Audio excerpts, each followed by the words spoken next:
Folks, Black Star Network is here. Hold no punches. I'm real revolutionary right now. Black power. Support this man, Black media. He makes sure that our stories are told. Thank you for being the voice of Black America, Roland. Stay black. I love y'all. All momentum we have now, we have to keep this going. The video looks phenomenal. See, this difference between Black Star Network and Black-owned media and something like CNN. You can't be Black-owned media and be scared. It's time to be smart. Bring your eyeballs home. You dig?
Today's Monday, August 26, 2024, coming up on Roland Martin Unfiltered, streaming live on the Black Star Network.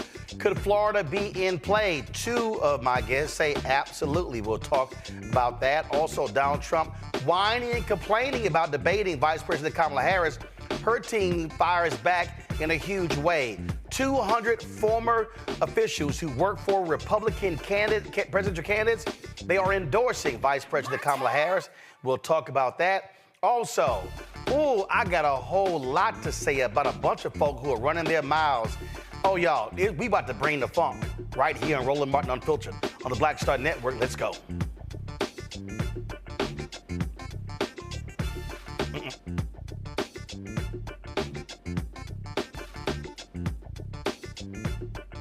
Folks, Black Star Network is here.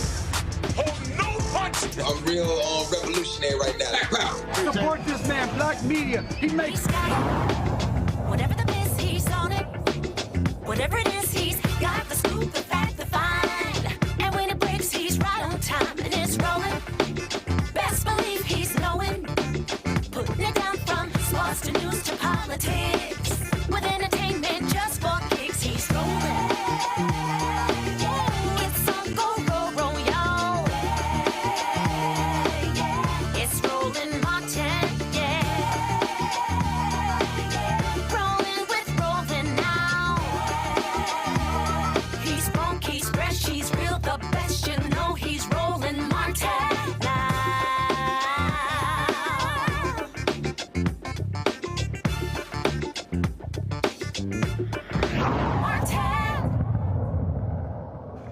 Folks, we're 71 days away from when America will choose the next president.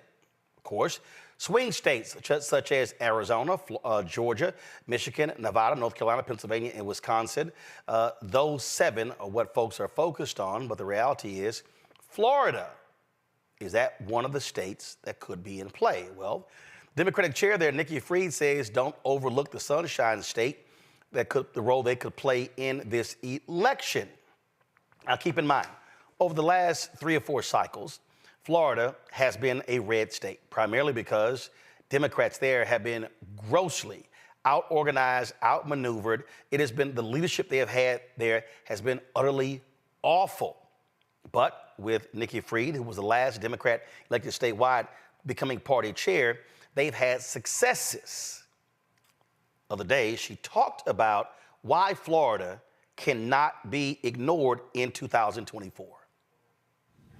Nikki, Florida's been a great tease for Democrats in the last 2 presidential elections. I noticed the other day Republicans now have a huge registration advantage.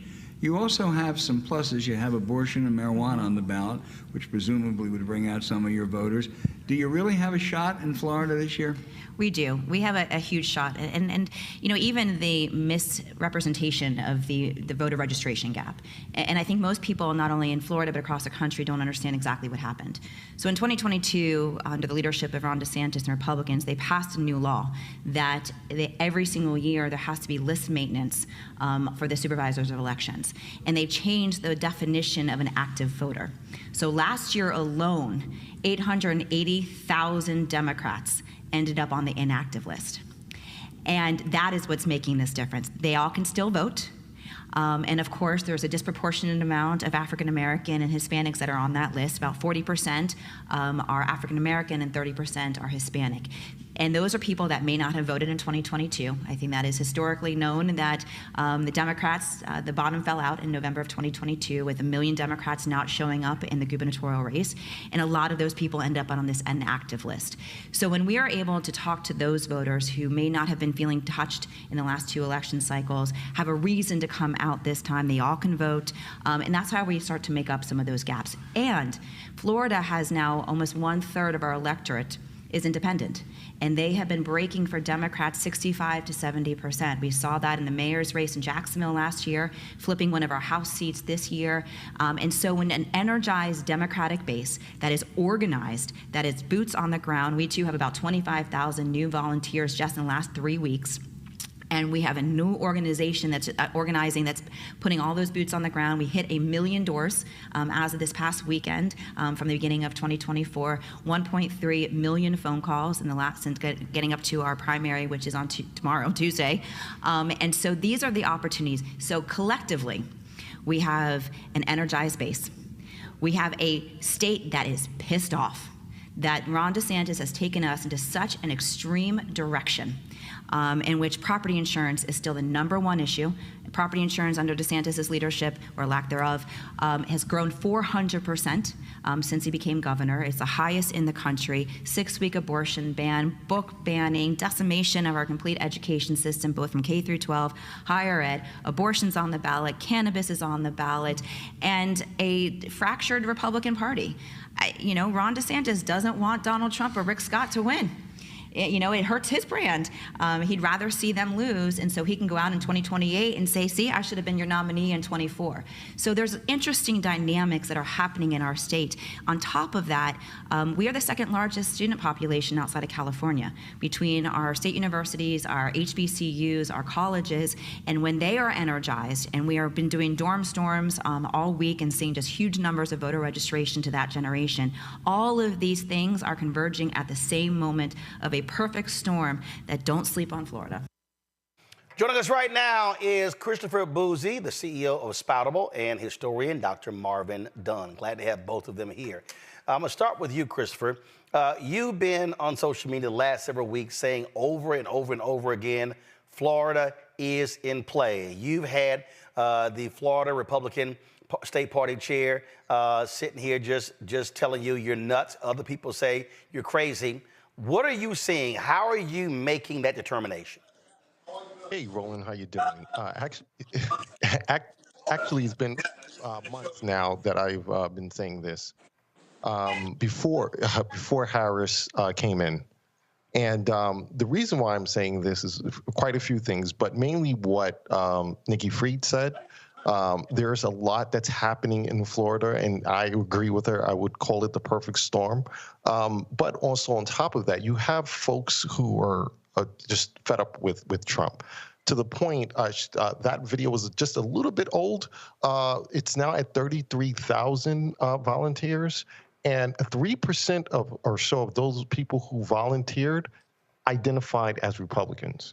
So on top of everything Nikki Fried stated, with cannabis being on the ballot, abortion being on the ballot, women just being pissed off, 3% of Republicans who signed up are now volunteering for VP Harris. And that number is very important because I've been saying for months, I predict that it's going to be roughly 3 to 5-ish% of Republicans who are not going to support Trump this cycle.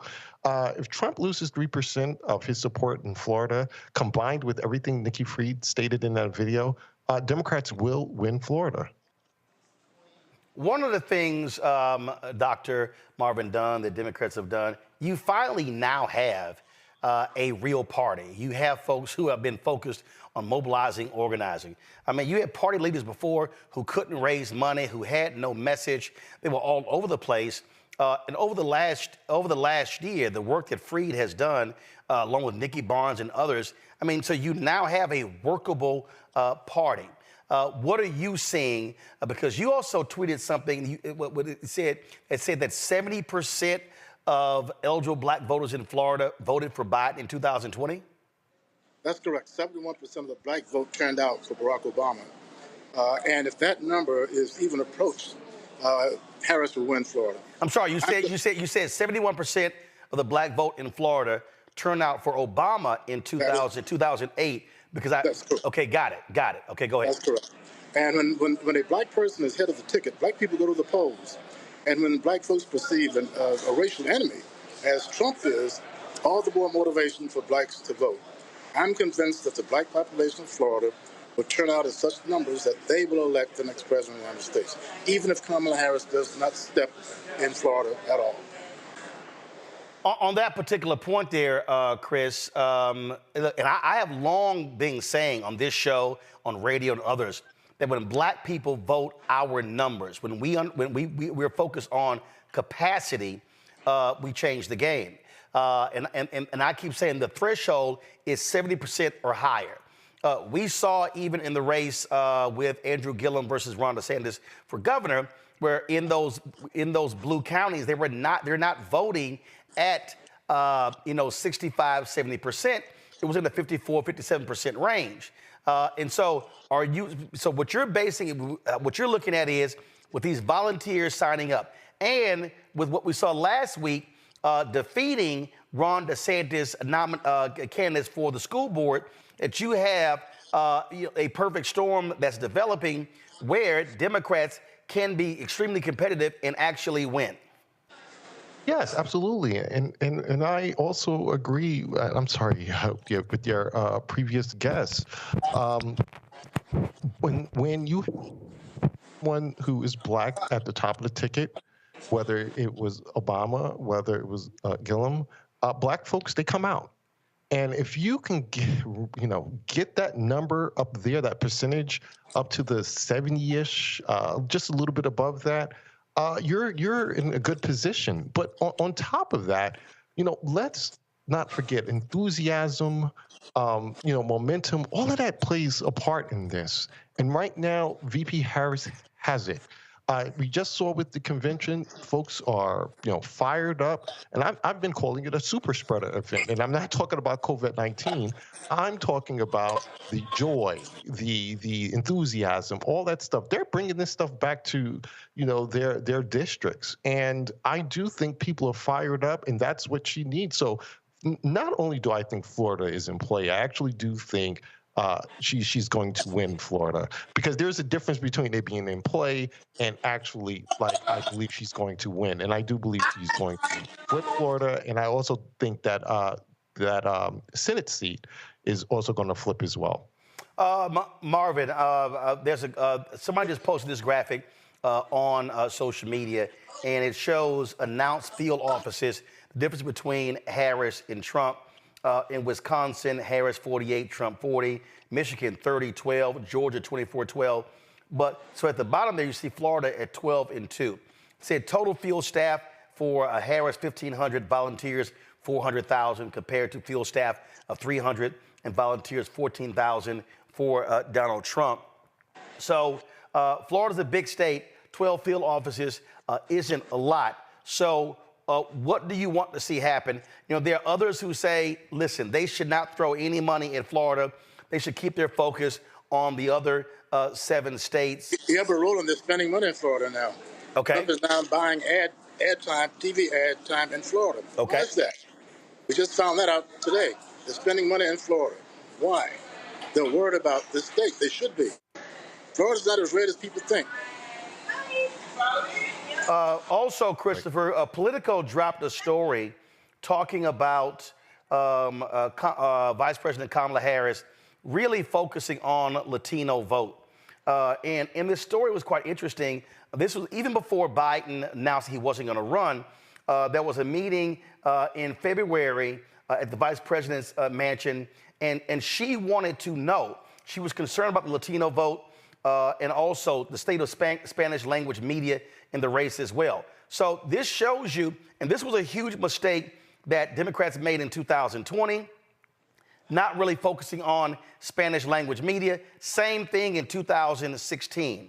And so this is a candidate who understood as early as February of this year the importance of the Latino vote. And we're now seeing that not just here, in other states, where she has a 24-point advantage among Latinos. And in Florida, you can't just say Latino vote. You got to look at it a lot different. Cubans and Venezuelans and folks. Obviously, you also got Haitians, you got Dominicans. And so it's a different, you got to really do a lot of micro-targeting in Florida to turn the vote out.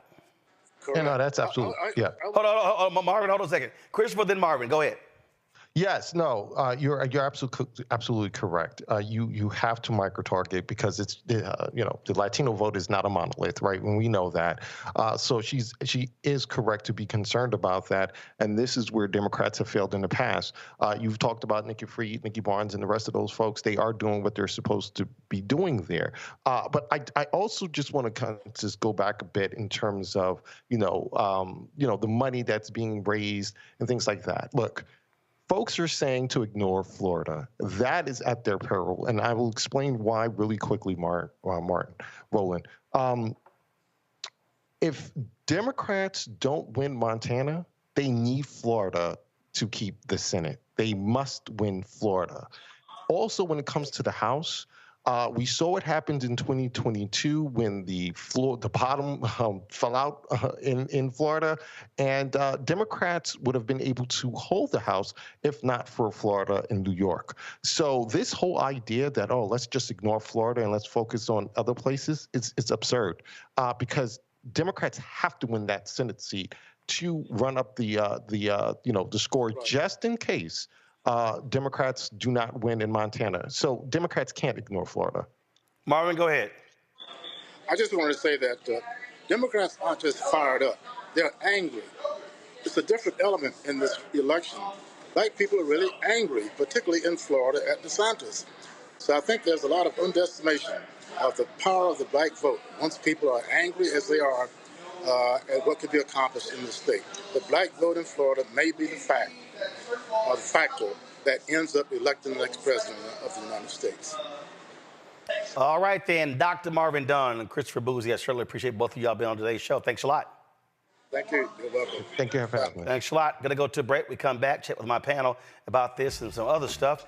Folks, there's a lot going on. And yeah, you see me rocking the Georgia stand-up shirt today. And that's exactly what we have to do for this election. We'll be right back.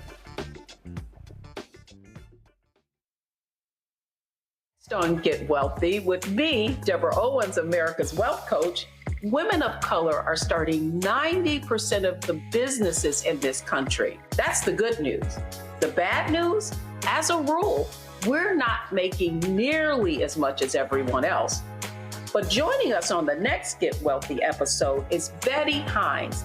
She's a business strategist, and she's showing women how to elevate other women. I don't like to say this openly, but we're getting better at it. Women struggle with collaborating with each other. And for that reason, one of the things that I demonstrate in the sessions that I have is that you can go further together if you collaborate. That's right here on Get Wealthy, only on Black Star Network.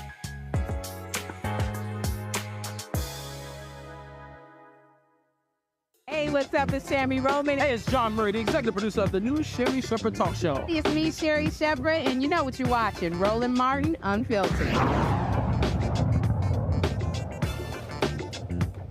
All right, folks, my panel, Dr. Julianne Malveaux, President Emerita of Bennett College, also economist and author, joining us out of D.C.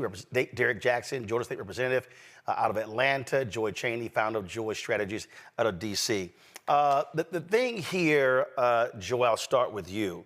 And again, Florida has been written off, frankly, because it's been grossly mismanaged by Democrats in that state.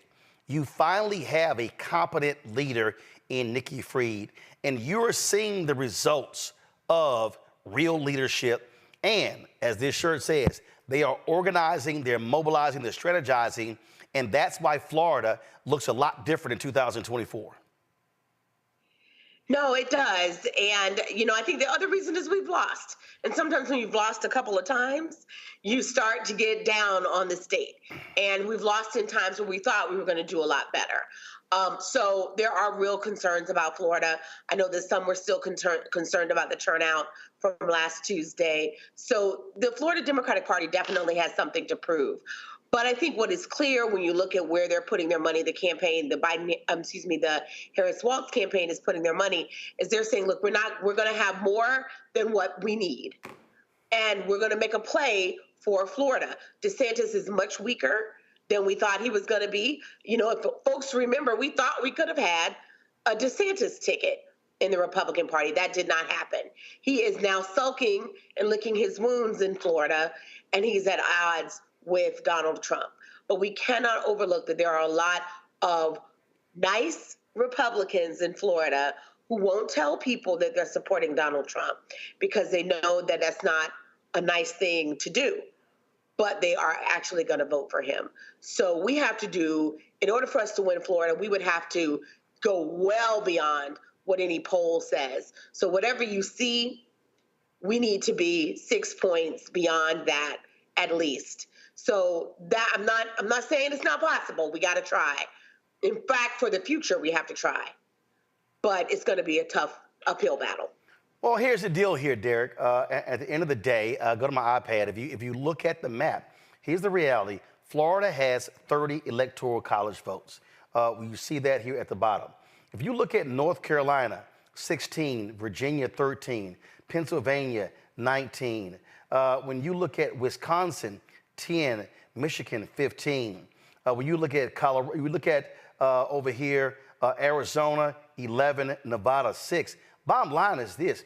You win Florida, hell, you don't need Wisconsin and Pennsylvania. Wisconsin and Pennsylvania is 29 electoral college votes. Wisconsin, let's say Wisconsin and Michigan, that's 25 electoral college votes. And so what you're hearing here is, bottom line is, you put Florida back in play, it absolutely changes the map for Vice President Kamala Harris, Governor Tim Walz, and Democrats.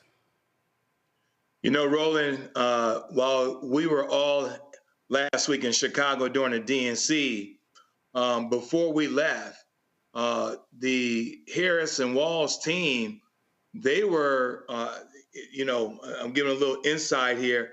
They're trying to go after the 2008 Electoral College map. I'm not sure if your team can pull it up, but their goal is to reach that 365 Electoral College votes that Barack Obama did in 2008.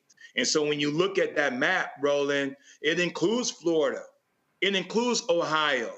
And so when you look at where they're opening up these offices, I mean, think about the comparison and contrast that you put up there with your previous guest. 1,500 offices versus 300 for Trump. They got 400,000 volunteers versus 14,000 volunteers. And so when you think about that, and they were raised over $600 million, right? Their goal, the Harris and Walz campaign team, they're going for the juggler. And when you think about that map, Roland, the 2008 map, it clearly demonstrates that they're following the playbook that Barack Obama 2008 team did. And they have the resources, the money, the field offices, the volunteers, the enthusiasm. They're strategizing, organizing, and mobilizing to do exactly the same as that map. Well, if you look at this map, again, Julian, I'm going to go back to it so you see here. So let's just say, and how on this map here, I have Democrats winning Virginia, North Carolina. Let's just say, again, North Carolina stays red. Okay, they go to 218, Democrats at 310. Let's just, again, so this is how Florida changes the whole deal. If I turn Florida red, you see right here, then all of a sudden, Republicans go up to 248, Democrats are down to 280. And so on this map here, I have Democrats winning Nevada, winning Arizona, winning Minnesota, Wisconsin, Illinois, Michigan, Pennsylvania, and Virginia. So this, I would dare say, that Democrats will say is the realistic map. Because, again, as you see, Republicans winning Ohio, only difference is that one delegate in Nebraska, that one delegate would go to them. So really, you would pick up one there. And so this is sort of how they're thinking. And again, when you start looking at why states matter, if I take Arizona and I make Arizona red, all of a sudden they're at 269. And then that one delegate that's in Nebraska, that puts them at 270. And so that's really how they're thinking. But, Julian, when you're looking at with the Latino vote, which is also critical, again, that's why Arizona changes. And so, and again, so some people say it's wishful thinking, but I really think when you look at the momentum, you look at how they're moving, I think they could feel good about Florida. I will not say, based on my conversation with the campaign, that they think Florida is in play, but they can play around in Florida. And if that thing begins to keep building, then I think you might see a changing strategy come late September and October. No, Roland, I'm thinking back to 2016 and the campaign that Hillary Clinton had, the fact that she ended her campaign with money in the bank. I mean, every time we talk about it, group of us, we get annoyed. Had she put some resources into Michigan, had she put some resources into Wisconsin, we would have had a whole different story. So I'm thinking that the Harris... Remember, she didn't even show up in Wisconsin. She never even stepped foot in Wisconsin. Precisely. And all those black people in Milwaukee could give me a break. But so what I'm thinking about the resources that Harris-Walz campaign has and how they choose to deploy their resources. I think that Florida is in play. I'm persuaded by the brothers you had on earlier, but also by what I hear from folks. In play, but not won. Nothing is won. Here's the biggest thing for the Harris-Walz campaign. people cannot be complacent. We had a great week in Chicago, but there are a lot of people who, okay, we got this. No, we don't have this. There is no way that we have this. We have got to work our hind parts off for this ticket, and we have got to make sure not only that this ticket, but when we look at Maryland, Angela also Brooks, I don't think the sister in Delaware is any trouble. She's got that, but nobody has anything. We need to have the most massive turnout so there are no questions about what's up. Imagine given the Supreme Court and thinking about 2000 and Gore Bush, that the Supreme Court put their hands on the scale, and Gore, being the good American that he is, he basically threw the towel in too soon. But hey, that's neither here nor there. That was then. But the point about that point is if the Supreme Court is placed in a position to rule, we know what they're going to do. We know who they are. We know what they're going to do. And so we just have to have the most massive turnout, so that there will be no questions about the results are. And I'm a little bit afraid about that because I was on a plane coming back Friday from Chicago, and I saw a sister friend, and she gave me a high five. She said, "We got this." And you know, the plane is not the place to give people political lessons. But I was like, "Sister, please," you know. And you know, she was going in the back. I was sitting in the front. I didn't have time. I started to get up and go back there, but you know, I had my little challenges. So but I was horrified that I saw her have baggage claim, and I said, "Do you really think we got this?"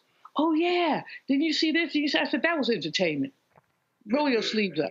You know, my mama used to talk about elbow grease, and that's what we need. We got the enthusiasm, we all that. Now we need elbow grease. We need to roll our sleeves up. We need to get our scours out. We need to look for every vote we can get. Yeah. It's in the battleground states, but in every state. Right. And the thing here is, listen, the Vice President Kamala Harris has already said, we are running as the underdog. And I dare say, in the last 2 weeks, and yes, that Comey crap he pulled was atrocious, but in the final 10 days, Hillary's campaign took their foot off the gas. I dare say Andrew Gillum's campaign in the final 72 hours took their foot off the gas. I'm going to use an example of what they say in track and field. You run through the tape. You run through the tape. You run hard until you cross the tape. And so, absolutely, folks, do not make an assumption. If you're living in any of these battleground states, election's over, VP has got in the bag. Absolutely not. We must be going hard every single day for every single vote to defeat Trump, MAGA, and all of these folks. All right, folks, hold tight 1 second. I got to go to break. We come back. More on Roland Martin Unfiltered on the Black Star Network, including we'll be talking about the microphone battle. Donald Trump, his team, they want the mics muted. Vice President Kamala Harris like, no, player, keep it open. We'll discuss that next on Roland Martin Unfiltered, the Black Star Network. Hey, y'all support is critical. Remember I was telling y'all it was cost us about $25,000 for the Democrat National Convention? No, it was actually $55,000. All of our expenses for the week was $55,000. So your support is critical. So please make your contributions to the Bring the Funk Fan Club. You can send your check and money order, P.O. Box 57196, Washington, D.C., 20037-0196. Cash App is $RM Unfiltered. PayPal, R. Martin Unfiltered. Venmo is RM Unfiltered. Zelle, Roland at RolandSMartin.com. Roland at RolandMartinUnfiltered.com. When we had to add some additional people, we had additional expenses. Everything that you saw there, the Ethernet, y'all, was almost $3,500. Then, of course, the space that we had, all of that stuff. So again, airfare, hotel rooms, gas, all of those things, and staff costs, again, amount to $55,000 for last week's Democrat National Convention coverage. So please support us by joining our Bring the Funk fan club. Every dollar we appreciate. The goal is to get, of course, 20,000 of our fans contributing on average $50 each, which comes out to $1 million a year. Folks can't give that. They give less. We appreciate every dollar. Those who give more, we appreciate every dollar. And so we thank you for your support. We'll be right back. Hatred on the streets, a horrific scene, a white nationalist rally that descended into deadly violence. white people are losing their damn minds. As an angry pro-Trump mob storms the U.S. Capitol, we're about to see the rise of what I call white minority resistance. We have seen white folks in this country who simply cannot tolerate black folks voting. I think what we're seeing is the inevitable result of violent denial. This is part of American history. Every time that people of color have made progress, whether real or symbolic, there has been what Carol Anderson at Emory University calls white rage as a backlash. This is the rise of the Proud Boys and the Boogaloo Boys. America, there's going to be more of this. Here's all the Proud Boys, guys. This country is getting increasingly racist in its behaviors and its attitudes because of the fear of white people. The fear that they're taking our jobs, they're taking our resources, they're taking our women. This is white fear.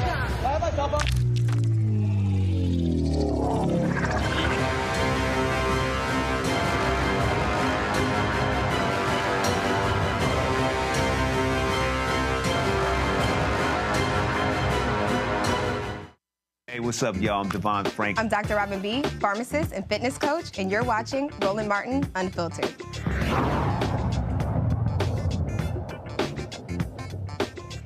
Well, y'all, it was always some drama. Of course, Donald Trump has been trying his best to get out of the September 10th debate on ABC with Vice President Kamala Harris. Now, today, there was a new one. The Trump team were like, hey, we want to stick to the previous agreed to rules to have all the mics muted. Now, President Biden's team, they negotiated that. Well, Vice President Kamala Harris was like, nah, we good. No, y'all can leave the mics unmuted. And so it was back and forth. Her team issued a press release just slamming him big time for that. I thought it was hilarious what they posted, where they said that Trump's handlers prefer the muted microphone because they don't think their candidate can act presidential for 90 minutes on his own. We suspect Trump's team has not even been told their boss about this dispute because it would be too embarrassing to admit they don't think he can handle himself against Vice President Harris without the benefit of a mute button. The Vice President is ready to deal with Trump's constant lies and interruptions in real time. Trump should stop hiding behind the mute button. Well, later in the day, Trump actually was talking to somebody, and he was like, okay, I'm fine with the mics being open. So I bet his team was like, damn, he just screwed that one up. Derek, here's the whole deal. I love it. Leave the mics unmuted because we know he can't resist lying. He can't resist acting a damn fool. And so the Vice President's like, oh, please, baby, please, leave the mics open so I can light your ass up. Well, Roland, the world knows that Trump is not a disciplined candidate. He can't help himself. And unlike any other debates, he's going against someone that he watched on last Thursday during her 37 minutes, just 37 minutes compared to his 98 minutes, gave the most professional, coherent case. She is a trained prosecutor. She's going to go for the jugular. She's going to balance it in the manner in which she will. She understands his type. She said that she understands his type. She knows how to press his button. And why wouldn't you want to have an open mic? So that way she can display during those 90 minutes of the debate something that was not done, as we all witnessed on June 27th. That was a different kind of debate. And so now he realized he's going to try to use whatever excuse he can. He doesn't like ABC. He doesn't like this. He doesn't like, he may not be able to stand on his 10 toes rolling for 90 minutes. They're going to come up with something to where I think they're not going to go show up on September 10th. I think, Julian, this is part of the reason why the Trump people are scared to death. This, of course, was 2020 when then Senator Kamala Harris was debating Vice President Mike Pence. Senator Harris? Well, I mean, I thought we saw enough of it in last week's debate, but I think this is supposed to be a debate based on fact and truth. And the truth and the fact is Joe Biden has been very clear. He will not raise taxes on anybody who makes less than $400,000 a year. He said he's going to repeal the Trump tax cuts. Mr. Vice President, I'm speaking. Well, I'm speaking. It'd be important if you said the truth. Joe Biden said twice in the debate last week that he's going to repeal the Trump tax cuts. That was tax cuts that gave the average working family $2,000 in a tax break every single year. Senator, that is that's the math. absolutely not true. That Is he tax only bill, cutting? Is he only going to repeal part of the Trump tax cuts? If you don't mind letting me finish, we can then have a conversation, okay? Please. Okay. Joe Biden will not raise taxes on anyone who makes less than $400,000 a year. He has been very clear about that. Joe Biden will not end fracking. He has been very clear about that. Joe Biden is the one who, during the Great Recession, was responsible for the Recovery Act that brought America back. And now the Trump-Pence administration wants to take credit when they rode the coattails of Joe Biden's success for the economy that they had at the beginning of their term. Of course, now the economy is a complete disaster. But Joe Biden, on the one hand, did that. On the other hand, you have Donald Trump, who has reigned over a recession that is being compared to the Great Depression. On the one hand, you have Joe Biden, who was responsible with President Barack Obama for the Affordable Care Act, which brought health care to over 20 million Americans and protected people with pre-existing conditions. And what it also did is it saved those families who otherwise were going bankrupt because of hospital bills they could not afford. On the other hand, you have Donald Trump, who's in court right now, trying to get rid of the Affordable Care Act, which means that you will lose protections if you have pre-existing conditions. And this is very important, Susan. Yes, and it's important. We need to give Vice President. I'd just like to, he interrupted me, and I'd like to just finish, please. If you have a pre-existing condition, heart disease, diabetes, breast cancer, they're coming for you. If you love someone who has a pre-existing condition, they're coming for you. If you are under the age of 26 on your parents' coverage, they're coming for you. Senator Harris. Well, I think right there, Julian, the Trump people are like, Lord, we do not want that to happen. And Vice President Harris is like, baby, please, please, baby, please, baby, please, please, please, let's go. You know, she's clearly not only a trained prosecutor, a great debater, you know, she's at the top of her game, and nobody else over there in fantasy land is. And so Trump is scared. He's not scared, he's scared, as they say in the hood. He just cannot take it. Let the bike stay open. Let the bike stay open, because as his campaign has said, he can't behave himself for more than 5 minutes at a time. If she says something that irritates him, he's going to interrupt.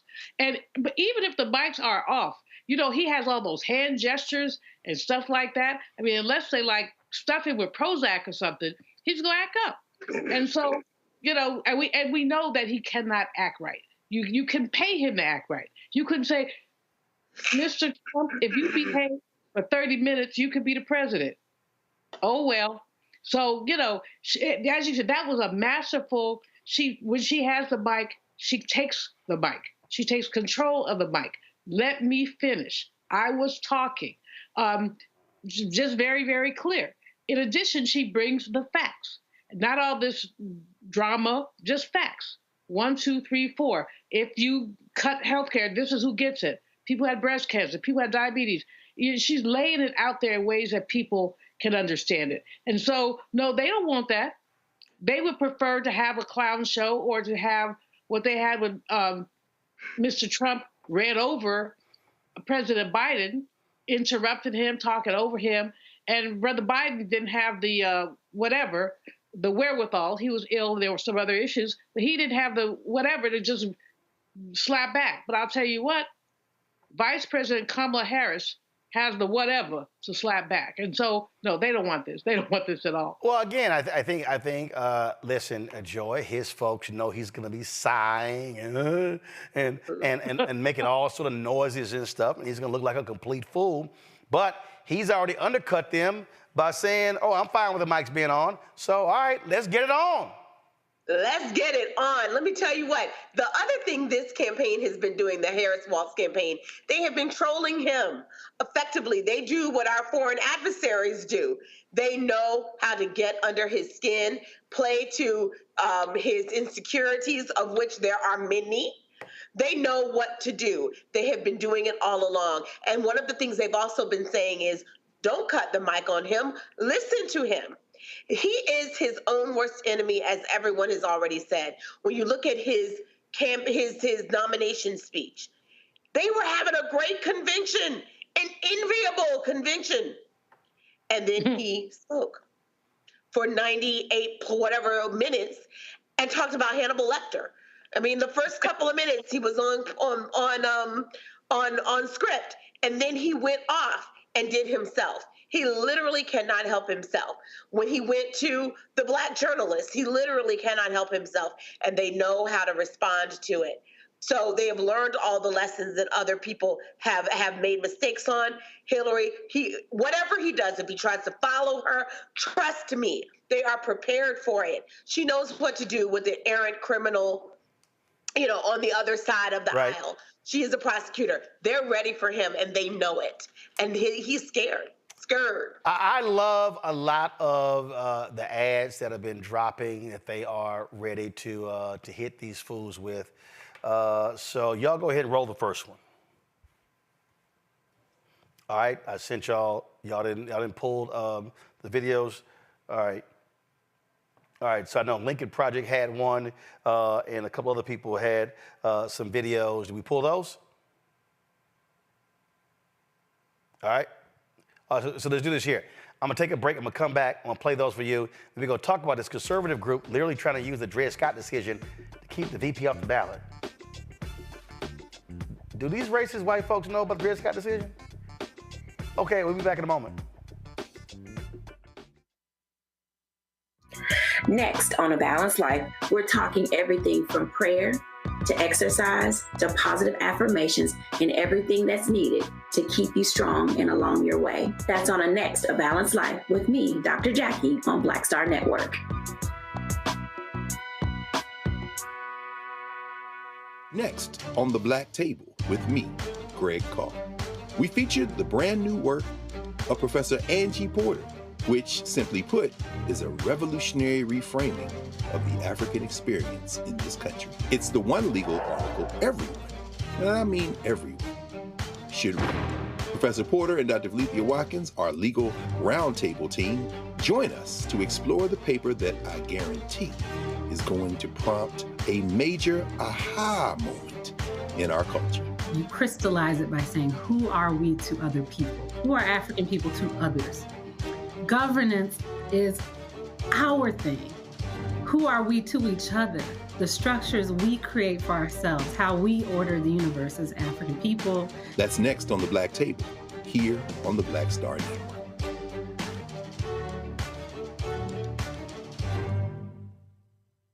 Hey, what's up? Geek Tutor in the place to be. Got kicked out your mama's university, creator and executive producer of Fat Tuesdays, an air hip-hop comedy. But right now, I'm rolling with Roland Martin, unfiltered, uncut, unplugged, and undamn believable. You hear me? All right, folks, there are a lot of social videos that have been produced that I think are pretty damn good. Here is one of them dropped moments ago for the Lincoln Project. Last week in Chicago, Kamala Harris promised us a bold vision for America, a better, stronger nation. It was more than a speech. It was a reminder of what's at stake, a reminder of what we almost lost when Donald Trump was president, a reminder that we can have pride in our country, in our shared heritage, in the work Americans have done these last 4 years, and in the work that's yet to come. That America still has leaders ready to step up, continue to rebuild, and make a strong and prosperous nation, ready to secure our borders, protect our rights, and defend democracy both at home and abroad. To help America's middle class get ahead, give young people a financial future so they can raise families, purchase homes, and build legacies that will take the next generation forward. It was a reminder of what's on the line, what it costs to get here, and how Kamala Harris will lead us forward and never go back. Kamala Harris for our future. Kamala Harris for our kids. Kamala Harris for America. Kamala Harris for president. Damn, Derek, that's a good ad. Man, that thing is not only... I give it to the Republicans with the Lincoln Project. They know how to do some damn ads. Well, because, Roland, I mean, they understand that what we witnessed, not just last Thursday, but all last week, there was style and there was substance. But I also would like to recommend that I call it the PPE. Roland, they talked about the people, they talked about policy, and they talked about the economy. And they all culminized during her 37-minute speech, where she talked about foreign policy, domestic policy. She talked about people, the middle class, trying to build up and the middle out. She talked about policy. I mean, she got, granular down to the detail. Right. And then she talked about as a commander-in-chief. So she displayed the presidential side, Roland, and the commander-in-chief. And that these commercials were able to use, or they have something that they can use in these commercials. Right. Julian, check this one out. The numbers are in, Donald. Kamala Harris is a star, a real star. Her TV ratings bigger than yours by a lot. Her polls rising. Yours, limp. She's winning, Donald. She's better than you on TV, smarter, more charisma, a better speaker, more patriotic, more American, stronger. Even Fox News is hanging up on your crazy calls. Mr. President, thank you so very much, sir. You've lost it, Donald, and you're about to lose everything. I think, Julian, they are running that ad on the TV stations where Mar-a-Lago is. I love it. I love it. I love it. The Lincoln Project, formerly serious Republicans, basically looked at the facts and said, oh, hell no. We do not want that fool back in public office. We do not even know what he's going to say over a 30-minute period. And so we've got to move on. What's bothering me right now, Roland, though, more than anything, is these detractors. There's a guy, Patrick Healy of the New York Times. He wrote a piece saying, joy is not a platform. Well, we have joy and platform. We have them both. But you've got all these little naysayers talking about, well, she has to give us more specifics. If you listen to those 37 minutes, you got specifics. You got $6,000 to go to parents of new families, new children. We got child tax credit, which has lifted so many young people, children out of poverty. We got that. I mean, we got the housing assistance. We've had a major housing problem in this country for the past really decade, as we see the housing shortage, and as the tax code that the Orange Man put in made it possible for corporations to buy individual houses and then basically take them off the market and jack them up. You got housing. I mean, you got education. You got, and I loved it that she code switches so well that while she smiles, and there's nothing wrong with smiling, but when she started talking about foreign policy, you saw the sternness in her. You saw that she was not playing. And so these folks who want to talk about, well, we need more specifics, well, then wait your behind up. You will get some more specifics because they've been putting specifics out there every single day. And so it's like I had to go into my thesaurus, Roland, to figure out what is the opposite of joy. Is it misery? And so do we want a campaign or people who wallow in misery, in wretchedness? That's what the opposite of joy is. And that's what those folks are peddling. Have you ever seen that man smile? You know what I'm talking about, the Orange Man. Have you ever seen his teeth in anything but a clench? I mean, have you ever seen, so seriously, this is worrying them. Yeah. But we need to be like Michelle says, she's going to get hit by slurs and lies. And that, you mentioned that Dred Scott nonsense. Yeah, well, actually, no, hold on. I'm going to get to that in a second. So just hold on. Let me go here. First of all, Trump, he's been doing all his different interviews, talking to different people. And then he was complaining about, of course, General John Kelly, who actually confirmed his losers and suckers comments about those in the media. And so here's this fool actually confirming that he confirmed it. Listen. But they make up stories. And then one guy who's a very sort of a low-life guy, he is a low-life, they got one confirmation, and 26 people said it never happened. But the one confirmation was a guy that I fired, a terrible, stupid person, actually, that couldn't do the job well. And I fired him. And he sort of confirmed it. I don't know how he confirmed it, but he did. And it's a totally false story. Nobody could say Nobody would say that. And I would say this to military people. I'm the president of the United States. I say suckers and losers. They gave their life. And it's just a disgraceful story, Sean. And all I do is deny it. And I found so here's the thing here, Joy. So he's trashing. Let's remind people. Retired General John Kelly was his chosen head of Homeland Security. Retired General John Kelly became his chief of staff. John Kelly is a 4-star general. He's like, well, I don't know how he confirmed it, because you were saying it to him. Yeah. And so he actually thinks he's looking good by trashing generals who disagree with him. And I'm laughing because the guys at Vote Vets, they posted this I thought was pretty interesting. This was a great graphic. And it said, days since Trump insulted our troops. 0. That's right. Go ahead, Joy. 0 days. And look, there's something else not to forget about John Kelly. He's also a Gold Star family.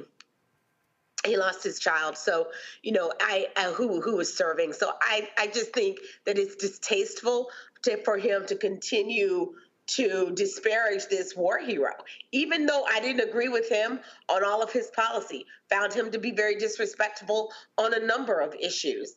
There's no doubt that this is someone who loves America and who is a war hero and who is competent. He is not an idiot, all these things that Donald Trump says. He confirmed it because that's what was being said to him. It's true. Let's move on. We know who Donald Trump is. It's not just what he said behind closed doors. It's what he said in public. We know that this is completely in keeping with his character. And let me just say something about those previous ads that you were talking about.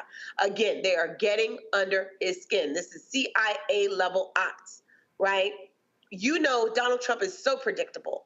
We know how to get under his skin, how to encourage him to make an unforced error by saying things like, she's more popular than you.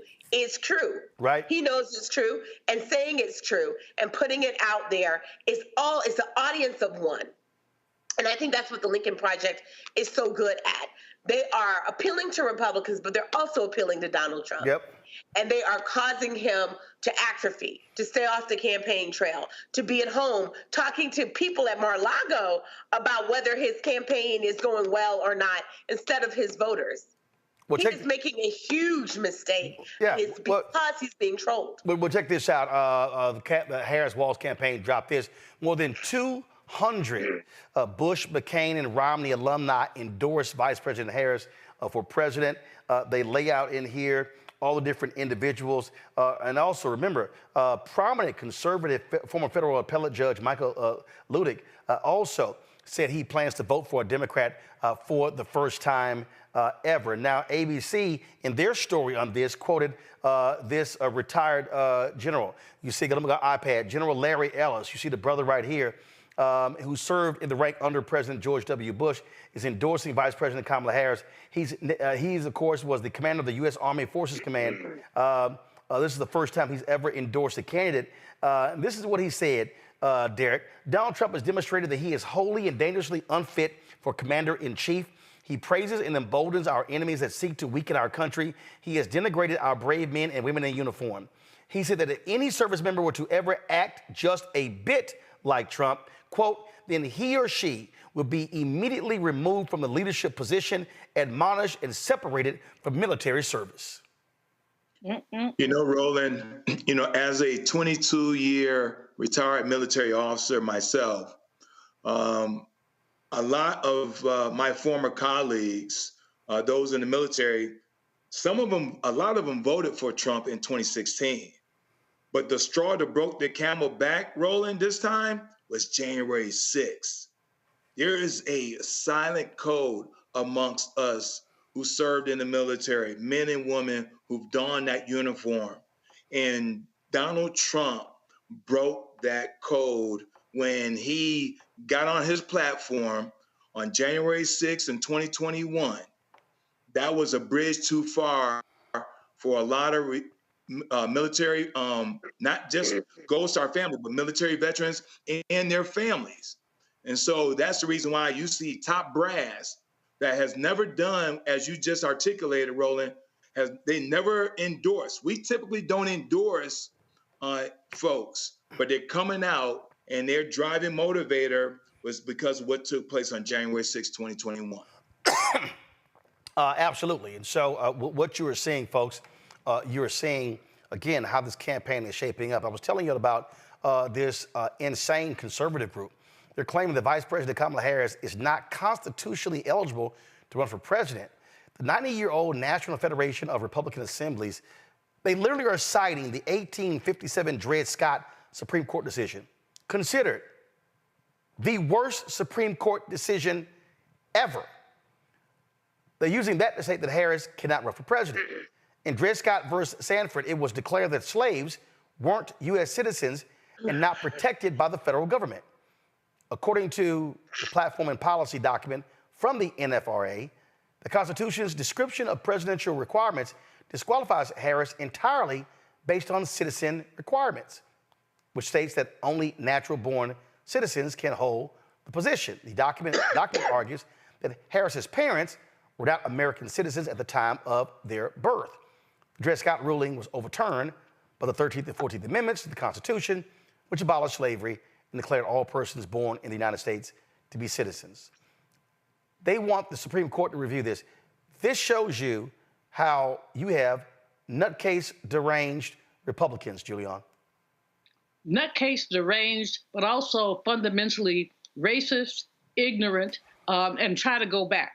The Dred Scott decision said, paraphrasing, Black folks have no rights that whites are bound to respect.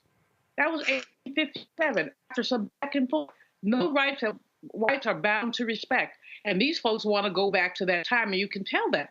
But it's like the most far-fetched argument, even this Supreme Court, I would venture to say, even this Supreme Court, with all its madness, would not uphold anything like this. But they are grasping at straws, just like those January 6 people were, grasping at straws, unable and unwilling to deal with the realities of contemporary democracy, contemporary politics, just unwilling to deal with it. So, I mean, Roland, when I saw that, I laughed for a couple of minutes and I went back to read the Dred Scott decision because it's an important decision that we had to spend a lot of time overcoming.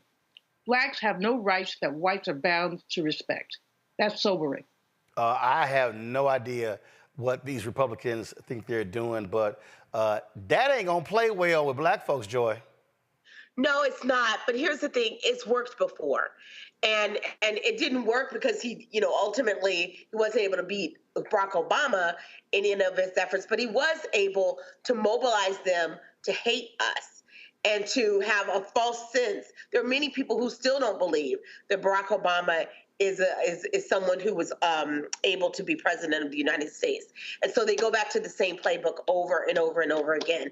It's laughable, it's ridiculous, but we cannot ignore it completely. We have to accept that there are people in the United States who will believe anything. They will do everything in their power to otherize anyone who is not white, changing our name, making it sound more exotic in their view than it is, doing all of those things. So we have to be very careful about this. We have to be monitoring and counteracting it on social media, and we just can't overlook it.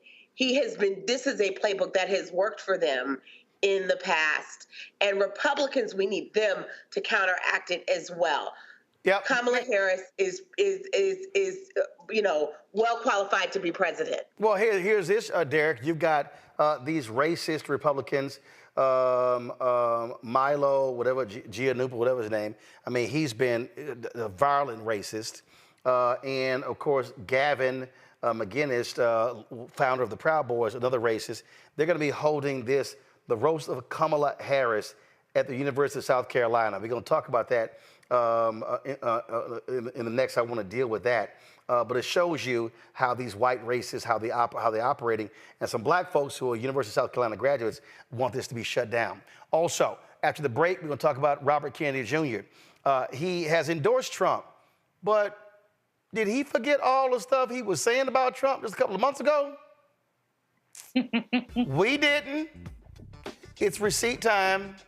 And the head coach of Auburn University basketball team, Bruce Pearl, attacks wokeness and calls Vice President Kamala Harris a socialist. Black parents, don't send y'all kids to play basketball at Auburn. I got something to say about that. That's next on Roland Martin Unfiltered on the Black Star Network. Support our work. Join the Bring the Funk fan club. Send your check and money order. P.O. Box 57196, Washington, D.C. 20037-0196.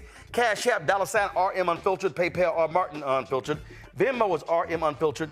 Zelle, Roland at RolandSMartin.com. Roland at RolandMartinUnfiltered.com. We'll be right back. Next on A Balanced Life, we're talking everything from prayer to exercise to positive affirmations and everything that's needed to keep you strong and along your way. That's on a next A Balanced Life with me, Dr. Jackie, on Black Star Network.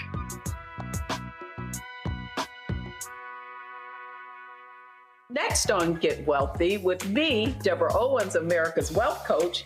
Women of color are starting 90% of the businesses in this country. That's the good news.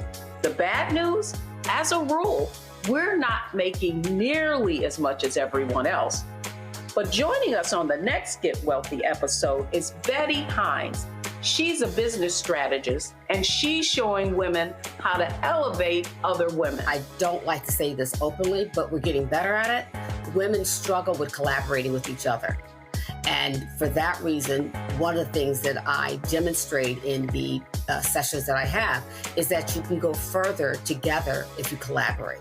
That's right here on Get Wealthy, only on Black Star Network.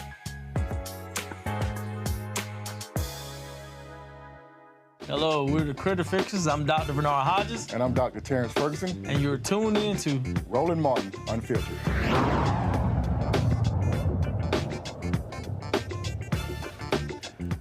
All right, folks, Robert Kennedy Jr. withdrew his name from some ballots in the country. On Fox News Sunday, he told anchor Shannon Bream, talked to him about his support for Donald Trump. And now former candidate said he will remove his name from ballots on states Harris needs to win to secure 270 electoral college votes in November, but he'll keep him on in swing states.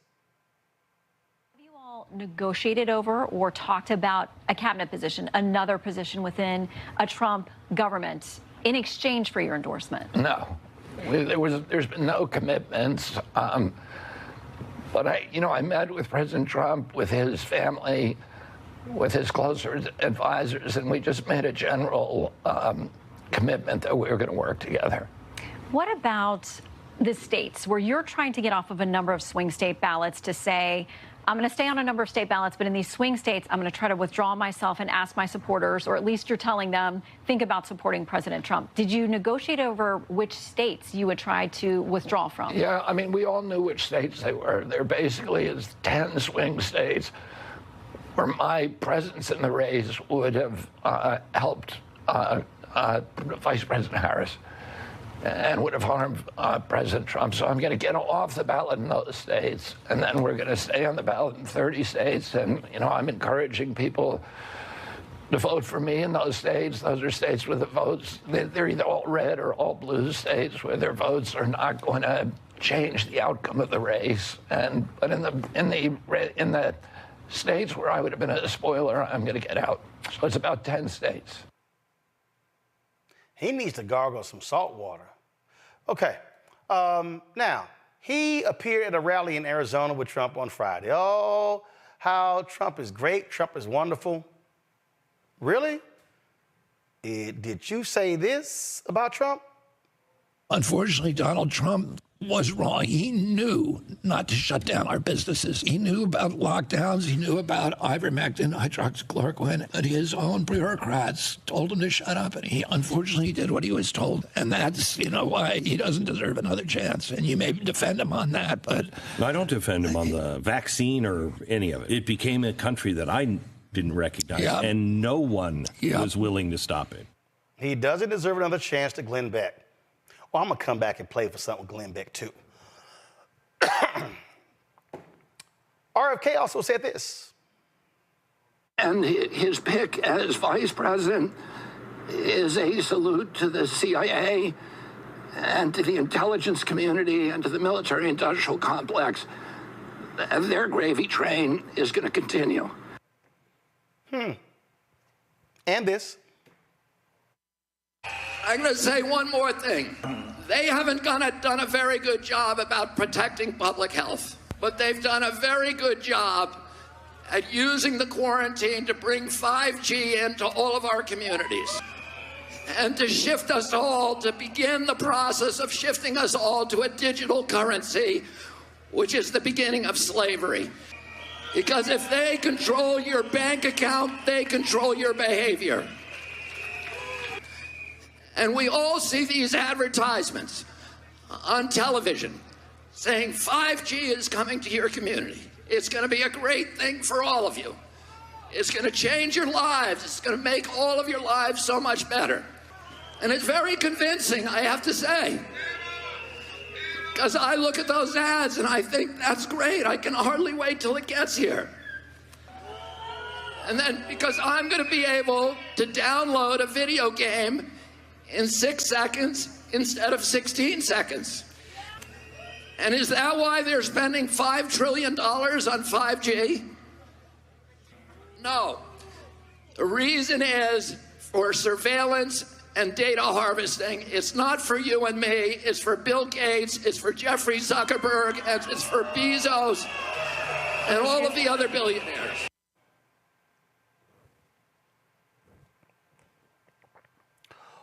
What the hell was that fool saying?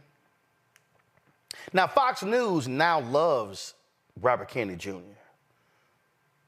but there was a time when they didn't.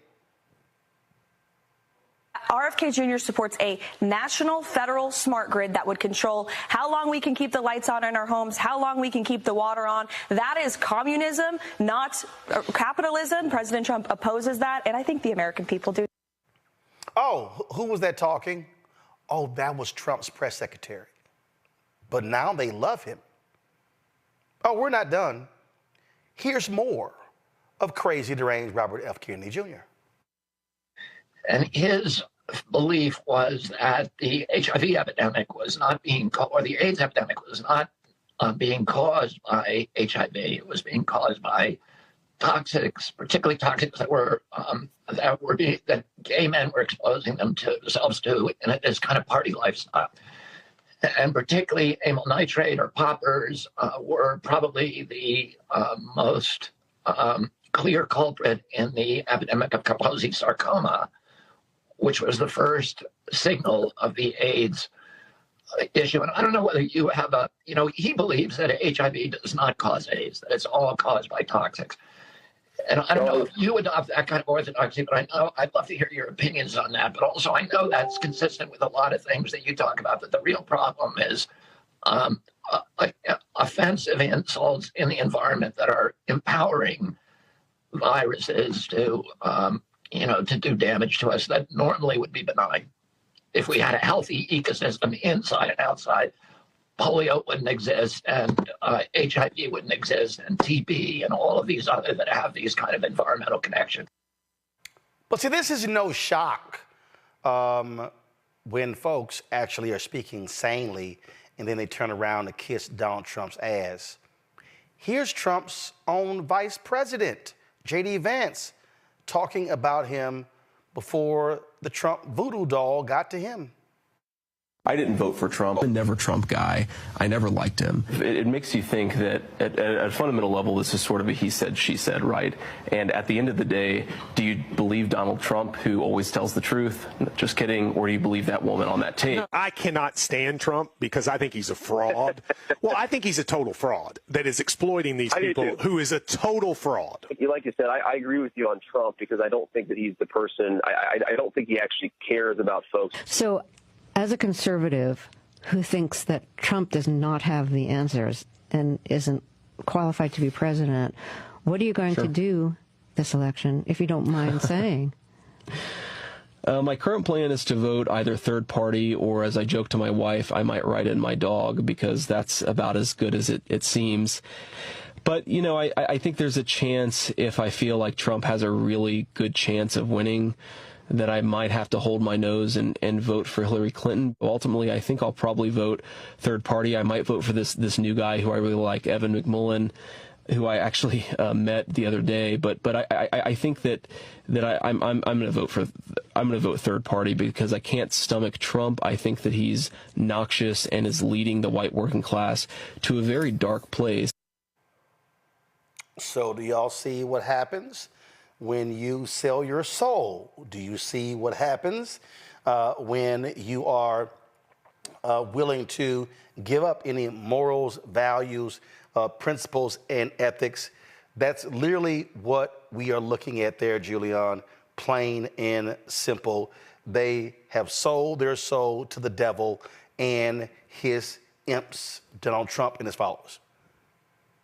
Neither J.D. Vance nor Donald Trump has any self-respect. Why would you ask somebody to be on your ticket who has talked about you like that, who's basically said you didn't trust you? How do you ask somebody to be on your ticket like that? But you know, Trump has no self-respect. Well, easy. When they express fealty to you, when they bow down and kiss your ring, kiss your feet, you're like, okay, little boy, great job, come along.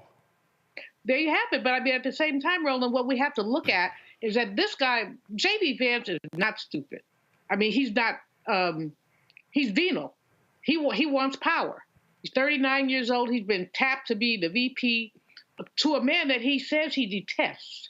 Okay, to a man that he says he detests. Yep. But the price for being on that ticket is to lie out of all sides of his mouth, to say, oh, yeah, he's a great guy, he's a good guy. He can't explain that. They keep talking about Kamala can't explain policy inconsistencies. Can he explain why he is on this ticket? Yeah, he can. He can. Power. It's about kissing ass. That's all it is. And again, the same thing applies, Joy, to all of these Republican commentators. I remember Hugh Hewitt, Mark Levin, Glenn Beck, all of them were speaking out against Trump. Oh, now they're just, oh my God, if we don't elect Trump, the world's going to go to pot. Here is that idiot Glenn Beck. This is what he actually had to say about Trump before he became president. Listen. Donald Trump is the face of the GOP. Well, that makes us crony capitalists. It makes us wafflers. It makes us pretty racist. It makes us big government guys. It just, you name it. It makes us that. Well, I'm none of those things. And so I can't say, well, these are my friends, because that's my future. I won't tolerate it. I don't want my children to look at that man and say, yeah, he's my president. I won't have that. I will not endorse it. I will not tolerate it. And I refuse to have my children think that I tolerated that. I won't. Really? Really? I find that to be really, really interesting and rich coming from Glenn Beck, because the same Glenn Beck said this year. At a critical junction. This is where the train track splits forever. You know, if we lose this election, I truly believe we've lost the country. This isn't just the most important election of our life, which they always say. this could be very well be the last free election in an America that we have understood for 250 years. If we lose this election, we may not make it as a constitutional republic by 2026. That's not hyperbole. And he's not talking about supporting Vice President Kamala Harris. But, Joy, this goes to show you who they are. They will sell their soul because if they go against him, they lose their ratings. That is correct. This is about money. This is about power. This is about ratings. That's all. Because when they thought it wasn't advantageous to them, they told, really, if you listen to them, a more heartfelt truth, that they're disgusted by this man. Anyone with eyes would be disgusted by this man, with ears would be disgusted by this man, but they are afraid. They know what happens if you don't support Donald Trump. They have chosen to go with the cult. Yep. We know that has happened here. And so, the question isn't so much what they're saying is, if you're a moderate, which side are you on? You couldn't possibly, don't go pull a lever for Donald Trump. Don't go do that. That's what we've got. We've got to appeal to them, and that's what was great about this DNC convention. They spoke to that. Derek, real quick. I find it interesting because when you find individuals like Peggy Noonan.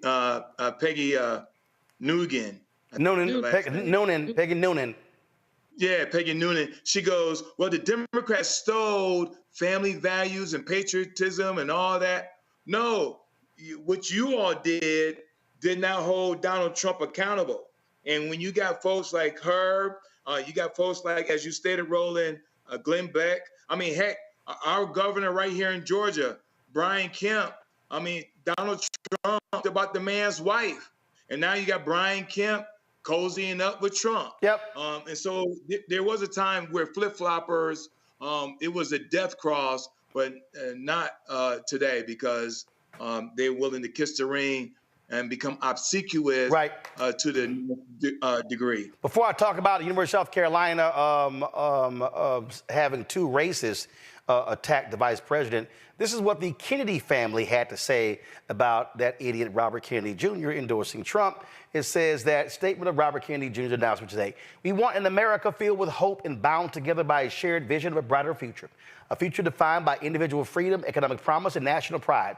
We believe in the Harris and Walls. Our brother Bobby's decision to endorse Trump today is a betrayal of the values that our father and our family hold most dear.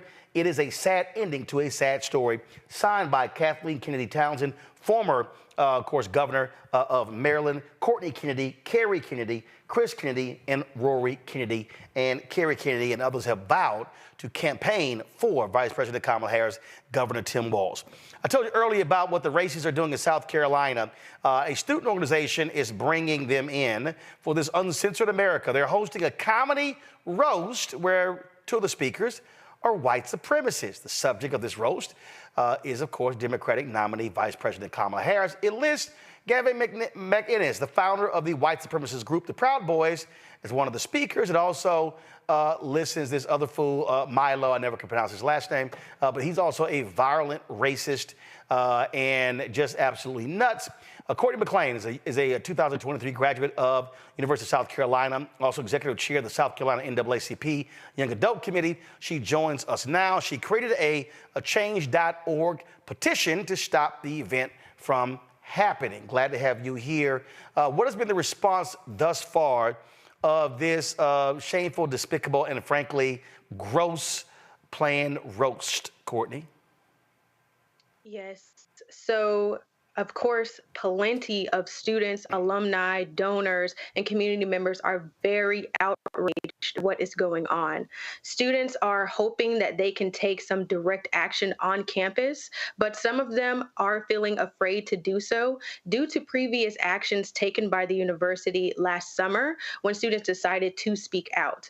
So as of right now, we are trying to make sure that students feel comfortable on campus, as well as making sure to maintain the pressure on President Emeritus and the Board of Trustees to get this event removed off campus. It sort of reminds me of when the racist, I forgot that fool name, he came to Texas A&M University, and Richard Spencer.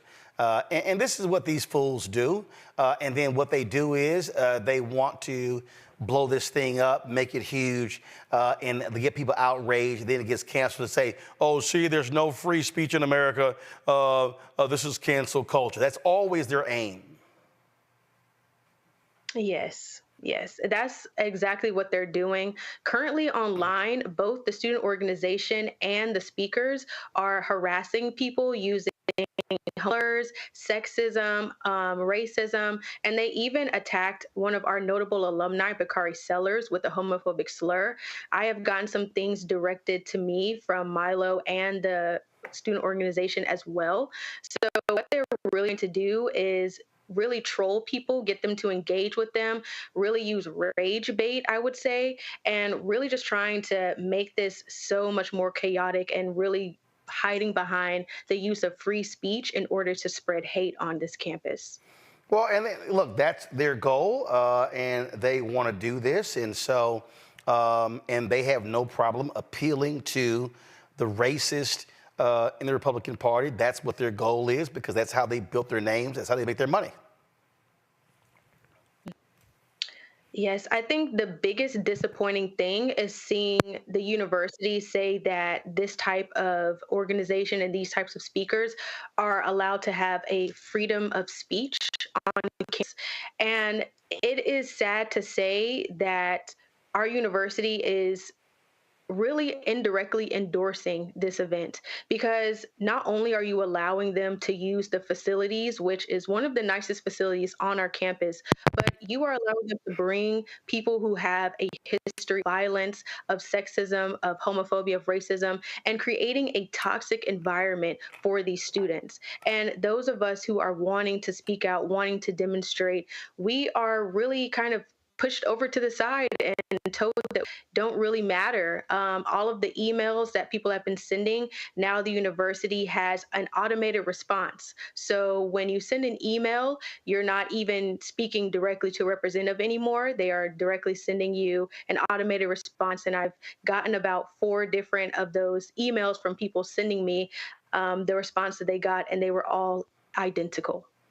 Well, in fact, this is Milo targeting you, introducing Miss Courtney McLean. So he posted this video here of, and I haven't played the video. And then, of course, when you click it, you see the comments underneath here, and then you see folks attacking you. You see folks dogging you. But that's what these folks do. I mean, it's all about trashing. It's all about bringing their racist points of view to the table. That's exactly what their goal is. And so, and again, that's what's going on here. Mm-hmm.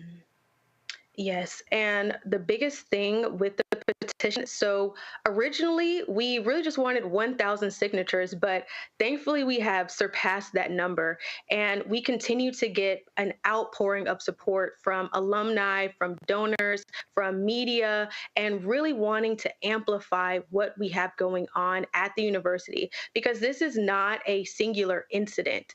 This is an occurrence with a larger problem that the university has.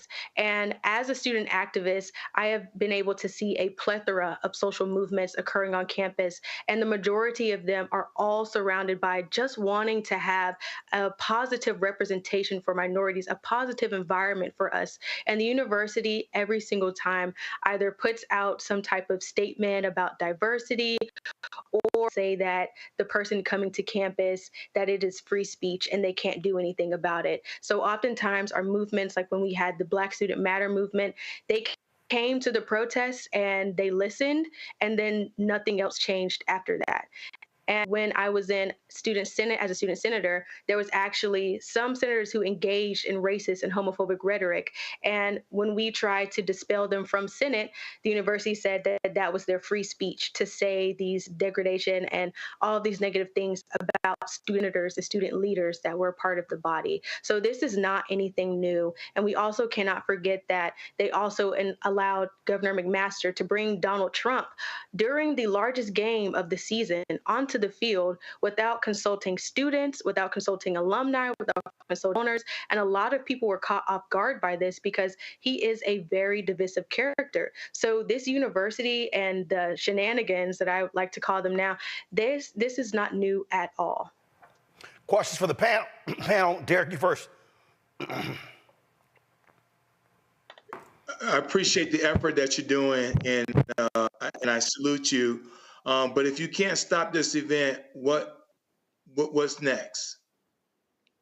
So currently, students are organizing a unity event that will likely be held on the same day as the Uncensored America event. And we're trying to incorporate voter registration, voter education, invite all of the minority organizations on campus, and also invite like different speakers and different representatives, because the Black Caucus of South Carolina has said that they would like to join us. So being able to create a space that celebrates diversity instead of giving all of our attention to an event that is trying to degrade it and really demolish what this university is built on, that is what we're trying to currently do, because the university is really sticking to that they can't cancel this event. So we're going to counter that event.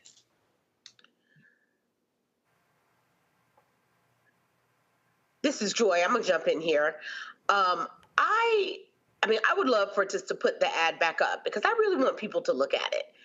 And if you are a moderate out there, maybe you're a moderate watching this show, maybe, making a case to them, this is who's representing you. Kamala, spelled C-U-M.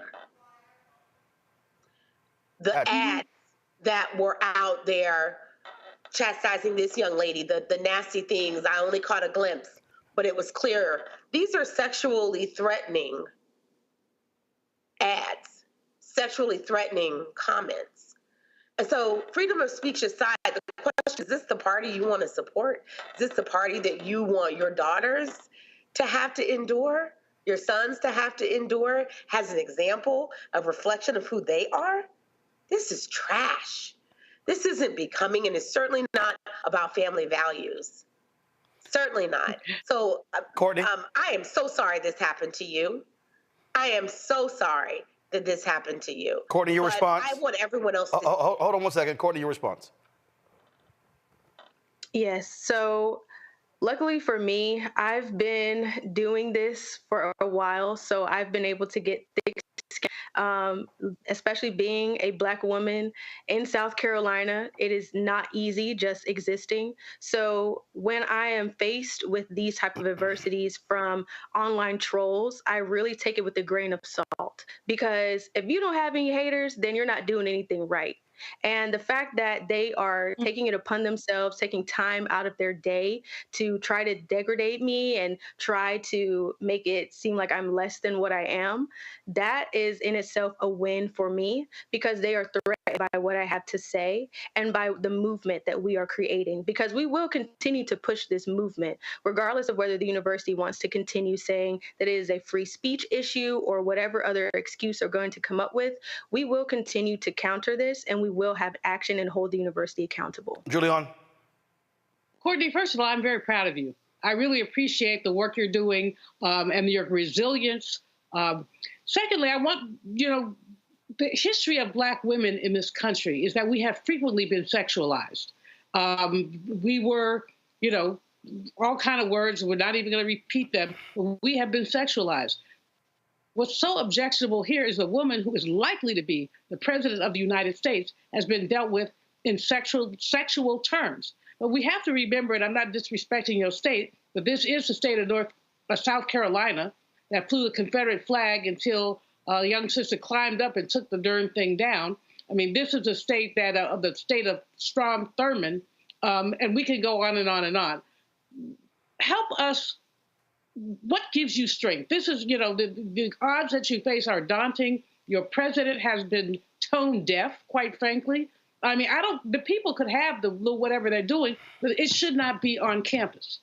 It should not happen on campus. If you want to go be, for want of a better word, jackasses somewhere in South Carolina, I'm sure they have many halls, public places where they could do this. To do it on campus is a slap in the face. Courtney, Courtney, please answer.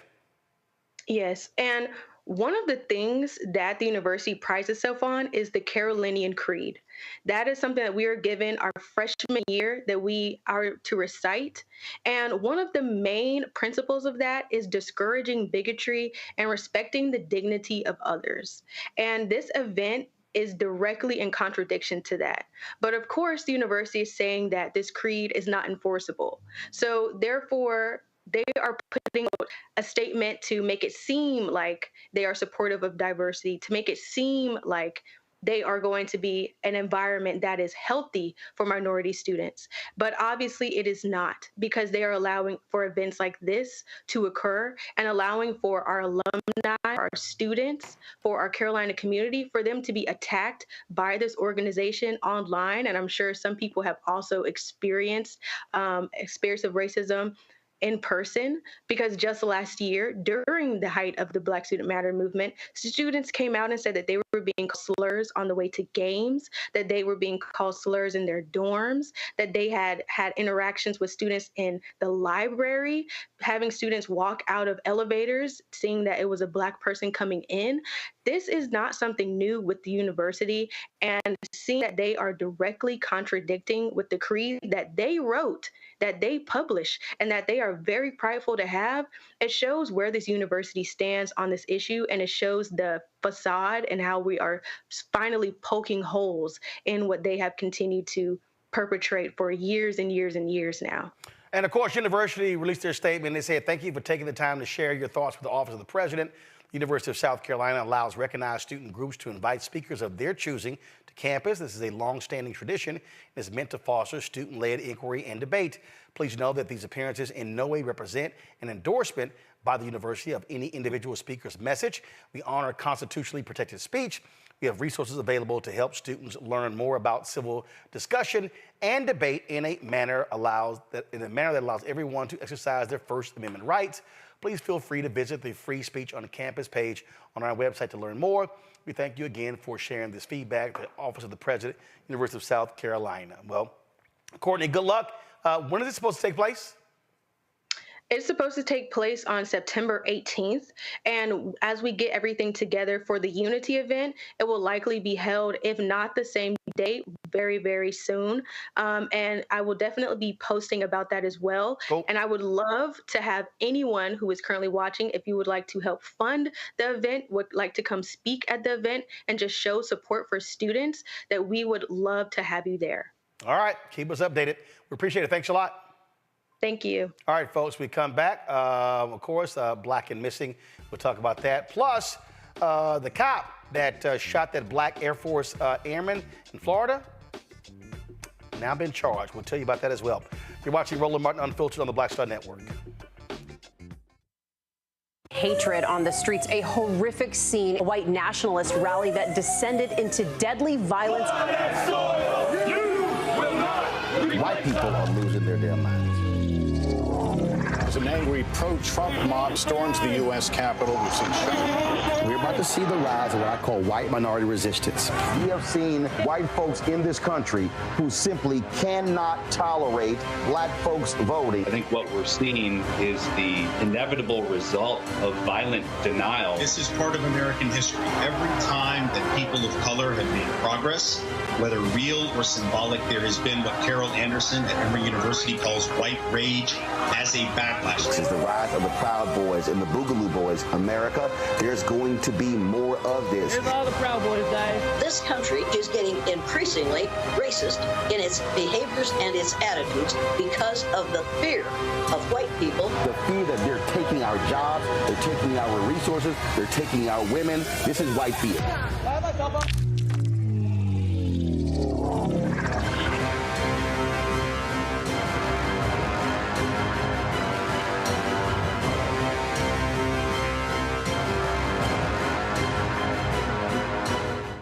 Hello, I'm Paula J. Parker.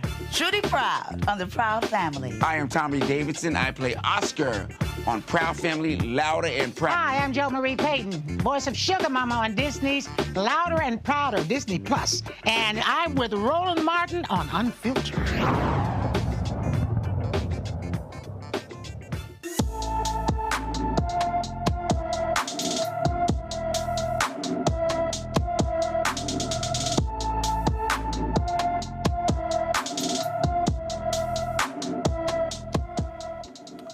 Harrison has been missing from his Manteno, Illinois home since July 23rd.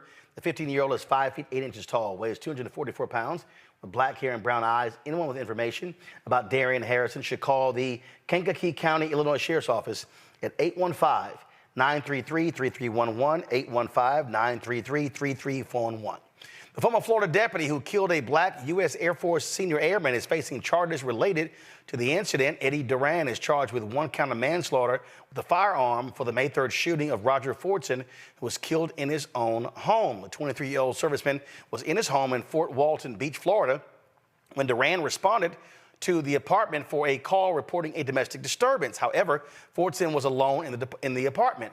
Body camera footage released by the sheriff's office shows Fordson holding a gun in his right hand with his arm extended downward and the muzzle pointing at the floor as he opens the door. The video also shows Fordson had his left hand up, palm showing, gesturing towards the deputy when he opened the door. Duran shot Fordson within seconds of the door opening. He's facing a maximum sentence of 30 years. Your thoughts, Julian? Hey, overtime. This is ridiculous. This young brother was minding his business, talking to his girlfriend on or whatever. I don't know where the disturbance thing came from, but this deputy should have had enough sense with the gun pointed downward to order the man to drop the gun and do something else. Yet another case of just breathing while black. And this example here, Joe, again, the cop shows up. He immediately opens fire. He doesn't, I mean, you look at the video, we played it before, doesn't even order him to drop it. He immediately starts shooting. That's right. I mean, this is also a juxtaposition. We're having Kamala Harris at this pinnacle of her career, and then we're still seeing us be gunned down in our communities by people that we pay their salaries through our tax dollars. We have so much work to do in this country, so much work to do. So I'm so glad, Roland, that you're continuing to highlight it. But this just shows to you we have come a long way, but we are not there yet. And everyone has to go and vote so we can see a change in some of the police policies that we have on the ground. Derek? This is what justice looks like, Roland. And although this police officer was just recently charged, he only represents the 2% that's typically charged in matters such as this. Well, not fully justice, only charged. Justice is him getting convicted and then sentenced to prison.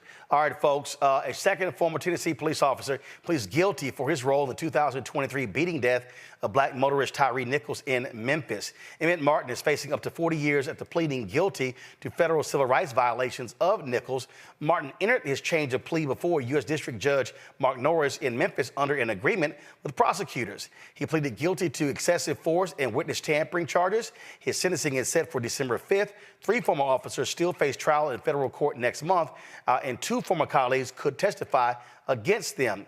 Nichols died in a hospital on January 10, 2023, 3 days after he was kicked, punched, and hit with a police baton after a traffic stop. The officers said they pulled Nichols over because he was driving recklessly, but Police Chief Cyrilene Davis said no evidence was found to support that allegation. Police video showed the officers beating Nichols as he yelled for his mother about a block away from their home. The video also shows the officers milling about and talking with each other as Nichols struggled with his injuries. This right here, Derek, is a cop who realizes, you know what, we're guilty. Let me just plead to save my butt. Yeah, again, Roland, this is just another travesty.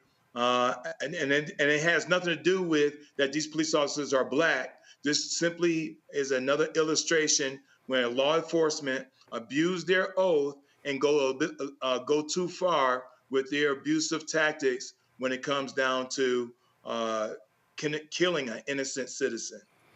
Joy? Yeah, let me just say justice really would be none of these things happening to begin with, because this does not happen to white people. This happens to black people, in particular black men, and black women too, frankly. So justice would be not just getting them off the streets once they've done these types of crimes, but these people are losing their lives. They're dead. Justice would be us getting in front of this and creating an incentive where these officers will police themselves. Julian? You know, looking at the video, it spins chills down your spine to look at that man being beaten like that, recklessly beating. Another piece of this is the fact that all the officers being charged, 5 of them or 6, were all African American. So this is in some way the blackness does not trump police culture. And that's the thing, that's what has to be changed, is police culture. The notion that you have the nerve to think that you can beat somebody like that and it's okay. Joy is right. It's not only about voting. It's really about changing police culture, because so many of our people are dying because these people are out of control. Folks, let's go to this next story here. A federal judge says Breonna Taylor would be alive today if her boyfriend, Kenneth Walker, never fired shots at the officers executing a no-knock warrant in the middle of the night. Judge Charles Simpson III dismissed major felony charges against two former Louisville police officers, Joshua James and Kyle Meany, who were accused of falsifying a warrant that led police to Taylor's door before they fatally shot her during the March 2020 botched raid. Simpson's ruling declared that the actions of Taylor's boyfriend were the legal cause of her death, not a bad warrant. The charge would have been a violation of Taylor's civil rights to be free from an unreasonable search. It was the charge against both former officers that claimed their action in obtaining a no-knock search warrant led to her death. The charge was dismissed without prejudice against both James and Meany. Meany is still facing a charge of making a false statement to federal investigators, while James is still charged with falsifying records in a federal investigation, conspiracy to falsify records, and witness tampering. Both men's attorneys had also filed to have other charges dropped, but Judge Simpson denied those. The reason this is nuts to me, Julian, is if you don't falsify the warrant, there is no shooting. So this idea that it was the boyfriend's fault, and also, I'm sorry, aren't we living in these, free to carry states, open carry states? You're in your home. Someone's busting in. Your immediate thought is, I'm being attacked, so you fire. This is crazy. It is crazy. What we know is going on here is that very rarely are police charged. When they are charged, judges who are part of their same criminal conspiracy try to basically exonerate these officers. So that saying that the boyfriend was responsible is unadulterated bullshit. Let me just say that, unadulterated bullshit. And hopefully there's an appeal process available. Hopefully this doesn't go away. I know Tamika Mallory and many others have rallied around Breonna Taylor, and as we all should. This is yet another example of police misconduct at best, murder at worst. Joy. Sorry, this is exactly what we've been saying. This is a cultural issue. The notion that the NRA isn't coming out and defending this man fervently is further examples that they're not a serious organization and they're racist too. The fact of the matter is we do not believe Black people have the same rights. We talked about the decision earlier today. We do not believe Black people have the same rights, any rights that a white person is bound to honor. That is still not the law of the land, but that is the culture of the land, and we have to disrupt that. Derek. Where do our civil rights and Second Amendment rights begin where there is end? This is clear where they're creating a narrative, Roland, where the victims are the cause. They went to the wrong apartment, Roland. They went to the wrong apartment. Wrong apartment and falsify the warrant. If you don't do those two things, no need for him to shoot. She's alive. That's right. That's right. And so it's just incredulous that the boyfriend, they're saying, is the cause of Breonna Taylor's death. I mean, she's a registered nurse. She was in the right place at the right time in her own home, sleeping, 1 a.m. And they did a no-knock warrant, went to the wrong place. And now you're going to try to hold the boyfriend account to her death? It's just appalling. Check this out, y'all. So remember those 6 cops in Mississippi who pled guilty to torturing 2 Black men? Again, they pled guilty. Well, check this out, y'all. Brett McAlpin, go to my iPad. He's one of those 6 white cops. Of course, he now is appealing his sentence. Now, the officers got sentences ranging from 10 to 40 years. He got hit with 27 years, the second longest sentence. Check this out. His attorneys call it unreasonable because they say he waited in the truck of the other officers carrying out the torture. So that's just unfair. Well, I'm sorry. What happens in these cases, Derek, is when you plead guilty, it's kind of up to the judge. So this whole deal of trying to appeal your sentence, sorry, dude, you were there. You could have stopped it. You didn't. And he is an accessory to the crime, Roland. I mean, I just, I don't get it. I don't get it. It has nothing to do with if you were inside the building, outside the building, in the car. I mean, he was part of this situation. And so there's a level of accountability and responsibility that should be placed. And he said he was guilty. So to your point, he's guilty. Check this out, Julian. U.S. District Judge Tom Lee called the former officer's actions egregious and despicable and gave sentences near the top of federal guidelines to 5 of the 6 men who attacked Jenkins and Parker. Quote, the depravity of the crimes committed by these defendants cannot be overstated, Merrick Garland said after federal sentencing the 6 former officers. I mean, here's the whole deal. When you plead guilty, it's no longer in your hands. Exactly. No, you know, these guys, they're bad actors, and we know that. 27 years is a small price to pay for what they did to those black men, a small price to pay. He need to get on his knees every morning and say, Lord, thank you for not giving me 40 years. That's what needs to be happening. What we see is a systematic devaluation of black lives. So when people talk about why do you say black lives matter? Because that shows you that for some people, black lives do not matter. Check this out. Go back to my iPad. Cooperstein is asking, this is the attorney for McAlpin, is asking the appeals court to toss out his sentence and order a district judge to set a shorter one. He wrote, quote, the collective weight of all the bad deeds of the night piled up in the memory and impressions of the court and the public so that Brett McAlpin's sentence last bore the brunt of all that others had done. Now, he apologized before he was sentenced, but he never looked at the victims as he spoke. He said this was all wrong, very wrong. It's not how people should treat each other. And even more so, it's not how law enforcement should treat people. I'm really sorry for being a part of something that made law enforcement look so bad. Now, here's what's crazy. Federal prosecutors said McAlpin was one who molded these individuals. He was not a part of the goon squad, but he said that he acted sort of as a mafia don as he instructed officers throughout the evening. Other deputies tried to impress McAlpin, and one of the other officers said his client saw McAlpin as a father figure. Guess what, player? You got to accept the blame because you were right there, and they were doing it for you. Correct.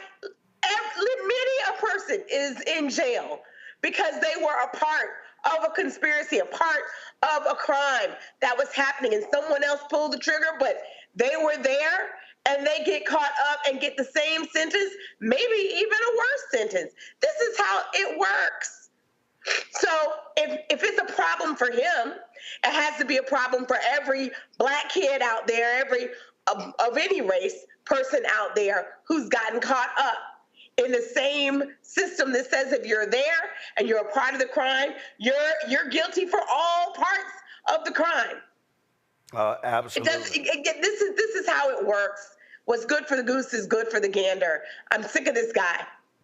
Well, speaking of somebody I'm sick of, I'm gonna deal with them. We come up for this quick break, and that is Auburn basketball coach Bruce Pearl. Let me just say, when I got back, I got a couple of words for him. Back in a moment. On the Black Table with me, Greg Carr.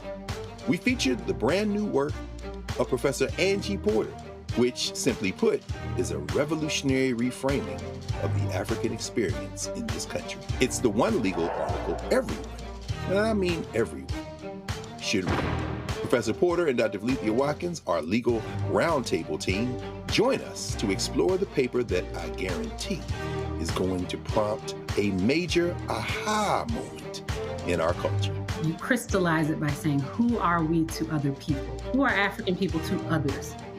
Governance is our thing. Who are we to each other? The structures we create for ourselves, how we order the universe as African people. That's next on the Black Table, here on the Black Star Network.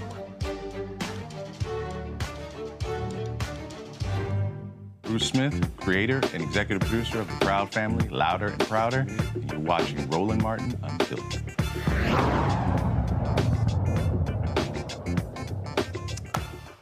The coaching profession has always had conservatives, Republicans. You think about Lou Holtz. You think about Bobby Bowden. Of course, Tommy Tuberville, who's now the United States Senate from Alabama. But then you got these MAGA supporting folks. And what's always interesting is that these individuals have made millions of dollars off the backs of black players. Who is the latest?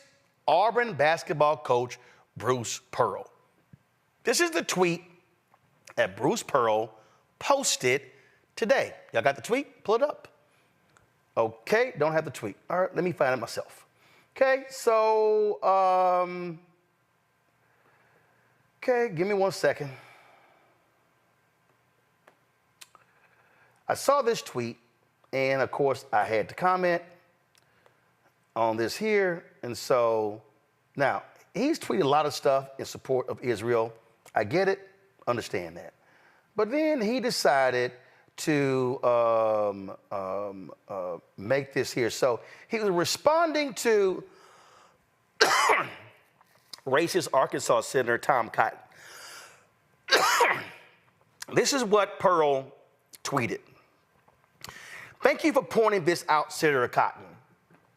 Except my guess is that, like many of her socialist, woke, progressive beliefs, she's now changing them or hiding them to get elected. We won't get fooled again. This is somebody who coaches a nearly all-black team in Auburn, Alabama. This is somebody who makes millions of dollars off the work of black ball players. So if I'm an Auburn player, or if I'm a black parent and my son has Auburn on their list, ain't no way in hell he gonna play for that coach. Ain't no way in hell he going there. He's calling Vice President Kamala Harris a socialist. Ooh, woke progressive beliefs. Without black ball players, you lose. Now, let's also remember, Bruce Pearl is a notorious cheat. He was a cheater at Tennessee. He got slapped by the NAACP for cheating, a show cause. He also has cheated at Auburn. So we know exactly who Bruce Pearl is. But see, this is one of those things where black parents should say, son, there are other SEC schools you can go to. You don't have to go to Auburn. And there's no way in hell I would allow my son, my nephew, to play ball under an idiot like that. If he wants to call the Vice President of the United States that, then, what else is he saying in private? I wonder what he has to say to Charles Barkley, an Auburn graduate, who has castigated and called out Donald Trump. See, the only way you affect these things is when black ball players have the guts to publicly say, I'm not coming. If they have some top basketball players who've already committed to Auburn, decommit. I guarantee you there are other top programs that will gladly take your talents. But Bruce Pearl, nah, shut his ass down, because this crap that he just posted is shameful and despicable. And you know what happens? If his behind starts losing, they will cut him and send him on his way. Derek? You know, Roland, I was just thinking that those 12 or however many basketball players that are black on that team of the 12 walk into the AD, the athletic director's office, and say, we're not playing for Coach Pearl. And just give them the reason. Just say, just hold up the tweet, Roland. See, because we have to take a stance now. And it's one thing to say the quiet parts out loud, but it's something else that someone like him in his position can say to Senator Cotton, thank you for giving me the opportunity and the reason to show my true colors. Joy? Let me tell you, and it's not just these black players. I don't want to put it all on them. It's any star player. First of all, Joy, ain't no other players on the team but black players. Right, but it's not just them. You just said star players. Ain't no other star basketball players on the team except black dudes. Fair enough, but it's got to be the whole athletic program too, saying that anyone who's playing with this person, he's a leader at that school. He's not just over the basketball team. He is a leader at that school, setting the tone, and other coaches that are alongside him. We need them to stand up against him as well. We need everyone to say, he's not for us, not because he doesn't support Kamala Harris. Nobody cares about that. It's because of the way he's speaking, the way he's talking. And if that's what he'll do in public, God knows what he's saying in private. There can be no space for this type of person in the leadership of your operation. Julian? I absolutely agree with Joy. I mean, it's despicable. And you're right, Roland, the players need to walk off. Obviously, actions have consequences, but some of them have to have more conscious than dealing with the consequences. In many of our elite universities, we see this time and time again, smiling in public, racist zings in private. We're just lucky that the tweet got out or the email got out, but that shouldn't be the end of it. That truly shouldn't be the end of it. Derek is right. Go to the AD, make some noise, and basically the AD and or the university president to say to the university president, this is what you got here. We don't need to win games so badly that we will condone a race. We don't need to win that badly. And somebody else can coach, because actually these brothers on this team, they've got the talent. I won't say coaches are a dime a dozen, because most of them make a couple mil, but they can be replaced. Well, he makes more than a couple $1 million. But I'm just going to tell you right now, bottom line, if I'm a parent and my son is there, we have a serious conversation with the coach. And again, if he's recruiting my child, I'm gonna sit there and say, player, you can stop calling and texting. Ain't nowhere in hell we going to Auburn. It ain't gonna happen. All right. Joy, Julian, and Derek, I appreciate y'all being on today's panel. Thank you so very much. Hey, folks, don't forget, we need your support for the work that we do. Lots of things that are coming up. We're going to be on the road, traveling the country. We were just in Chicago last week. I initially estimated $25,000. It actually cost us $55,000 for all of our coverage, for all of the expenses, airfare, hotels, staffing, food, all that sort of stuff we did. And so, again, your dollars are crucially important. The goal, we're about $350,000 down from our goal. The goal, of course, is to get 20,000 of our fans contributing on average $50 each, which raises $1 million. And that's $4.19 a month, 13 cents a day. And so whatever dollar amount you can give, we appreciate every single amount. You can send your check and money order. P.O. Box 57196, Washington, D.C., 20037-0196. Cash App, $RM Unfiltered. PayPal, R Martin Unfiltered. Venmo is RM Unfiltered. Zelle, Roland at RolandSMartin.com. Roland at RolandMartinUnfiltered.com. Download the Black Star Network app. Apple phone, Android phone, Apple TV, Android TV, Roku, Amazon Fire TV, Xbox One, Samsung Smart TV. Also, be sure to get a copy of my book, White Fear, The Browning of America, Making White Folks Lose Their Minds. Available bookstores nationwide. Download the audio version on Audible. Also, folks, on Saturday, I had a live stream with Jermaine Dupree. We talked about a controversial video that he had posted. We had that conversation on Instagram. I'm going to have that for you tomorrow. We'll play it for you on the show, and we'll talk about it right here on Roland Martin Unfiltered. Folks, I'll see you then. Y'all be well. And don't forget, again, you can get this T-shirt from Georgia Stand Up. Think, act, strategize, organize, mobilize, stand up. And the T-shirt that I had about supporting black women, hold on. Let me get that. Let me show that to you. Because they sent me the shirt. Let me move this chair back. Some of y'all asked me about this here. And so remember, I wore this on the show. Give me 1 second. I want to make sure that we have the website. 1 second. 1 second. All of y'all on YouTube, hit the like button as well, please. More than 5,000 y'all been watching today. We should easily have 5,000 likes on these. So this is the shirt I wore. And of course, the shirt says, elect black women, elect hashtag black women, fund black women, believe black women, invest in black women, follow black women, defend black women, hire black women, promote black women, respect black women, stand up and vote for black women. And of course, that's what the front of the shirt says. The back of the shirt said, Vote 2024.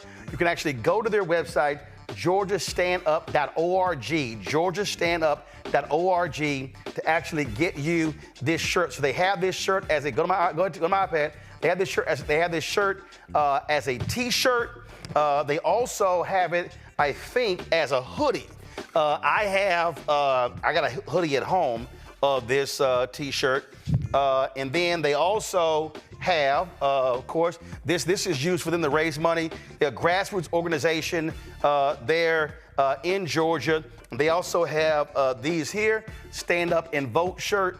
You say it's right here, we do make the difference. And then, of course, on the back, it says vote. So they have this as a t-shirt, and they have this as a hoodie as well. And so I have both of those. And so Deborah Scott does a great job with them. I was, of course, when I wore the shirt, she was like, hey, we got to get some more made. And I'm like, yes, you do. And so, again, that's Georgia Stand Up. Deborah Scott, she's a leader of them. So, again, if you want to get that T-shirt or even get this T-shirt, go to georgiastandup.org, georgiastandup.org, to support their work. The money raised from these T-shirts goes to fund the grassroots campaign. Georgia's the state that we're going to need. And so the work that they do is critically important. We did a lot of work with them in 2020, 2022. We did work with them. We also did work with, of course, Helen Butler with the Coalition for the People's Agenda as well, and the Black Women's Roundtable. And so please support the work that they do. All right, y'all, I will see y'all tomorrow. Holla! Black Star Network is here. Oh, no punch! I'm real revolutionary right now. Thank you for being the voice of Black America. All momentum we have now, we have to keep this going. The video looks phenomenal. See, this difference between Black Star Network and Black-owned media and something like CNN. You can't be Black-owned media and be scared. It's time to be smart. Bring your eyeballs home. You dig?